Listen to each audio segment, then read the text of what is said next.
Aujourd'hui, on est sorti totalement de l'état de droit. Je pense que de plus en plus de gens s'en rendent compte. On vit sous la dictature du CRIF, c'est-à-dire de la communauté organisée, qui, à mon avis, châtie de plus en plus durement on va dire les insoumis, alors qu'on fait que de l'insoumission ironique. Et on se rend compte qu'ils ont pris le contrôle et le pouvoir total sur le politique, le médiatique, mais aussi maintenant l'institution judiciaire, qu'on peut plus appeler la justice.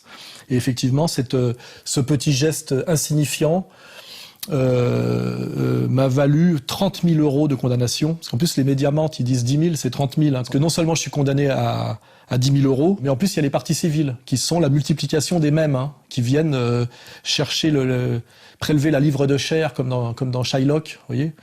Et tout ça peut très bien ne pas avoir de limite si à un moment donné, c'est pas nous, le peuple français, qui mettons une limite à ces abus. Donc je prends 30 000 € sur cette affaire-là. Et donc, dont 10 000 € en jour amende. C'est-à-dire que si je paye pas, c'est 100 € par jour. C'est-à-dire donc ça veut dire que c'est 3 mois de prison. Et comme je n'ai aucune intention de payer et de me soumettre à ce racket communautaire insupportable, d'autant plus insupportable qu'il est rendu non pas au nom de la toute-puissante communauté du CRIF, mais au nom du peuple français, c'est ça qui est obscène. Au moins que la dictature dise son nom, je ne les payerai pas, et donc ça veut dire que je vais faire à un moment donné 3 mois de prison, voilà, pour avoir fait ça il y a 3 ans maintenant, voilà, pour vous dire, après qu'on s'amuse à critiquer le régime de la Corée du Nord. The first American to meet Kim Jong-un, not John Kerry or even Jimmy Carter, nope, it was Dennis Rodman, a.k.a. The Worm. Et puis maintenant, l'autre affaire, c'est l'affaire Pierre Berger. J'écris des pamphlets, des bouquins où je m'amuse à effectivement démontrer des choses politiques par certains exemples un peu pareils, un peu ironiques. Je n'ai jamais eu de procès jusqu'à présent. Si vous regardez bien Jusqu'où va-t-on descendre ou Socrate à Saint-Tropez, aujourd'hui, ce genre de bouquin me vaudrait un procès par page. Donc il y a vraiment un effondrement total de la liberté d'expression en France. On sort totalement de la tradition française du droit au pamphlet, de droit à la critique, en même temps qu'on nous joue Charlie, c'est-à-dire le droit au blasphème, et même l'obligation du blasphème, là il n'y a pas de problème.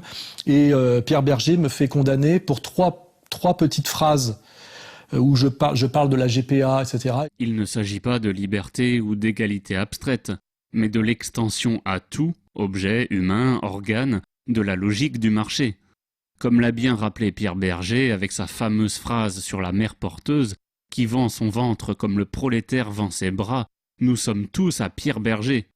Sans que le vieux sodomite ne nous dise jamais d'ailleurs ce qu'il compte faire du gosse. Donc je faisais des questions pertinentes et ironiques. Il a pris 3 phrases prises à 3 endroits différents dans le livre, il en a fait un paragraphe et il a demandé la suppression la condamnation du livre pour ces 3 petites questions ironiques où il était évoqué que de façon incidente. Voilà. Et là, je prends solidairement avec mon éditeur pour 17 ou 19 000 € de condamnation. Vous voyez, à chaque fois, c'est des sommes de plus en plus gigantesques pour des prétextes de plus en plus bénins, et c'est toujours exigé par les mêmes, c'est-à-dire le lobby tout puissant, parce qu'on va l'appeler comme ça, le lobby, puisqu'on est à l'américaine aujourd'hui, autant être à l'américaine jusqu'au bout. Et puis le lobby LGBT, c'est-à-dire le lobby homo. Je vois que vous avez changé de canapé. Oui, alors normalement, on a procédé à quelques investissements pour faire face aux enjeux de plus en plus colossaux.